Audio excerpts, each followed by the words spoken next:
Evangelho de Lucas, capítulo 10. Jesus envia 72 discípulos. Havendo passado estes acontecimentos, o Senhor nomeou outros 72 e os enviou de dois em dois adiante dele, a todas as cidades e lugares que ele estava prestes a visitar. E lhes recomendou: a seara é grande, mas os trabalhadores são poucos. Rogai, pois, ao Senhor da plantação, que mande obreiros para fazerem a colheita. Portanto, ide, eis que eu vos envio como cordeiros para o meio dos lobos. Não leveis bolsa, nem mochila de viagem, nem sandálias, e a ninguém saudeis longamente pelo caminho. Assim que entrardes numa casa, dizei em primeiro lugar: paz seja para esta casa. Se morar ali um filho da paz, a vossa bênção de paz repousará sobre ele. Caso não haja, ela voltará para vós. Permanecei naquele domicílio. Comei e bebei do que vos for oferecido, pois digno é o trabalhador do seu salário. Não andeis a mudar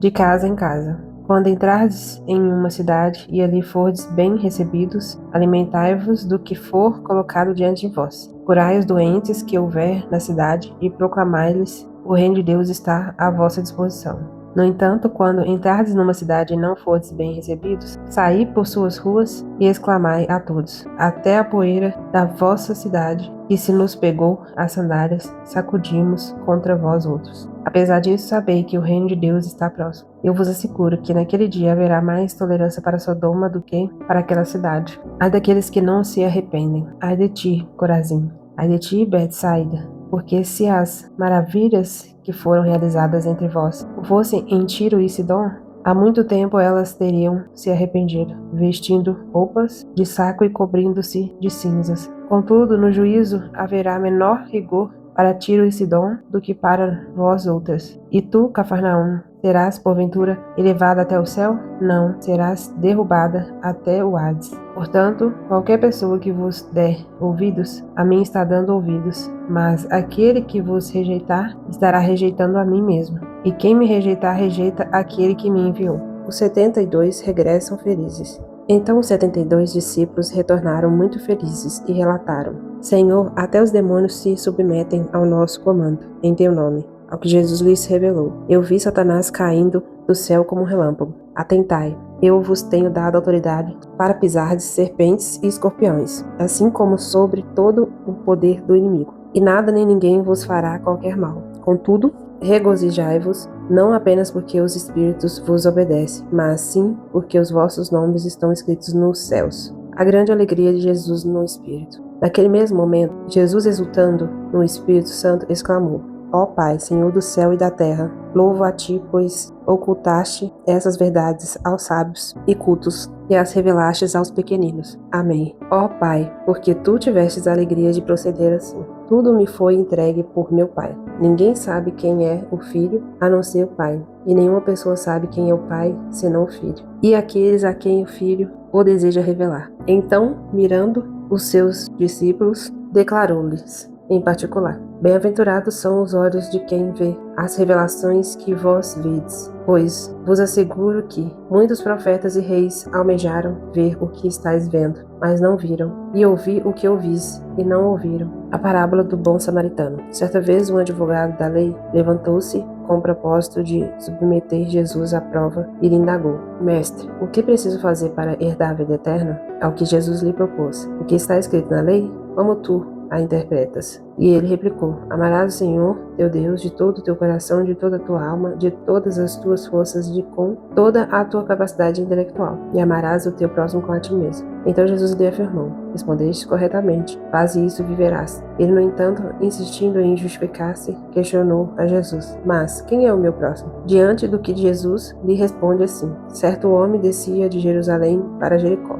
quando veio a cair nas mãos de alguns assaltantes, os quais, depois de lhe roubarem tudo e o espancarem, fugiram, abandonando-o quase morto. Coincidentemente, descia um sacerdote pela mesma estrada. Assim que viu o homem, passou pelo outro lado. Do mesmo modo, agiu um levita. Quando chegou ao lugar, observando aquele homem, passou de largo. Mas um samaritano, estando de viagem, chegou onde se encontrava o homem, e assim que o viu, teve misericórdia dele. Então aproximou-se, enfaixou-lhe as feridas, derramando nelas vinho e óleo. Em seguida, colocou-o sobre seu próprio animal, levou-o para uma hospedaria e cuidou dele. No dia seguinte, deu 2 denários ao hospedeiro e lhe recomendou: cuida deste homem, e se alguma despesa tiverdes a mais, eu reembolsarei a ti quando voltar. Qual destes 3 te parece ter sido o próximo do homem que caiu nas mãos dos assaltantes? Declarou-lhe o advogado da lei, o que teve misericórdia para com ele. Ao que Jesus lhe exortou: vai e procede tu de maneira semelhante. A adoração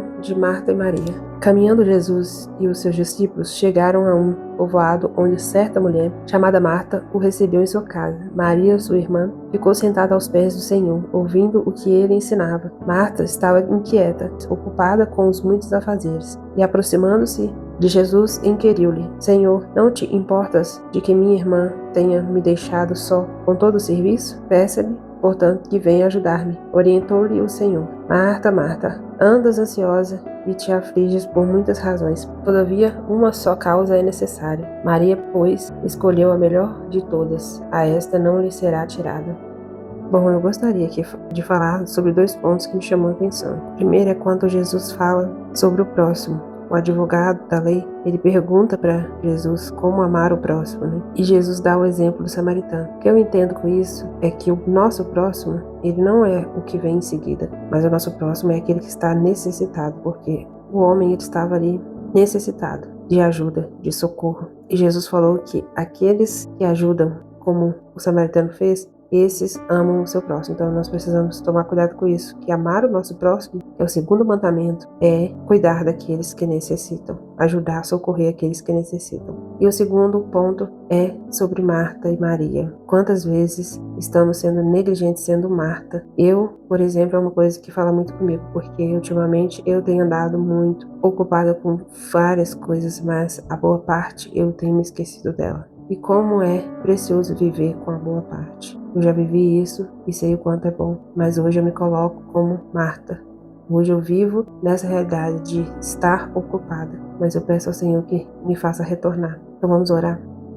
Senhor Deus, querido Pai, nós te agradecemos por tudo que o Senhor tem feito e faz. Nós te agradecemos pela Tua palavra, nós te agradecemos porque o Senhor fala conosco, o Senhor nos move a sermos pessoas melhores, nos incomoda através da Tua palavra. E primeiramente eu peço que o Senhor nos ajude a ser como esse bom samaritano. Nós vamos cuidar do nosso próximo, nós vamos ajudar aqueles que estão necessitados, nós vamos entender a Tua palavra e não vivermos uma vida achando que estamos fazendo certo, mas na verdade nós estamos fazendo tudo errado, porque o próximo é aquele que está necessitado e não aquele que está em seguida, aquele que está em nossa volta, mas sim o necessitado, que nós devemos ser sensíveis a isso. E outra coisa que nós também devemos ser tocados pelo Senhor, a buscar a boa parte, a sermos como Maria, que nós venhamos nos desligar dessas coisas, dos afazeres dessa terra, que nós venhamos parar de nos preocupar com tantas coisas e focar os olhos no Senhor, focar em ouvir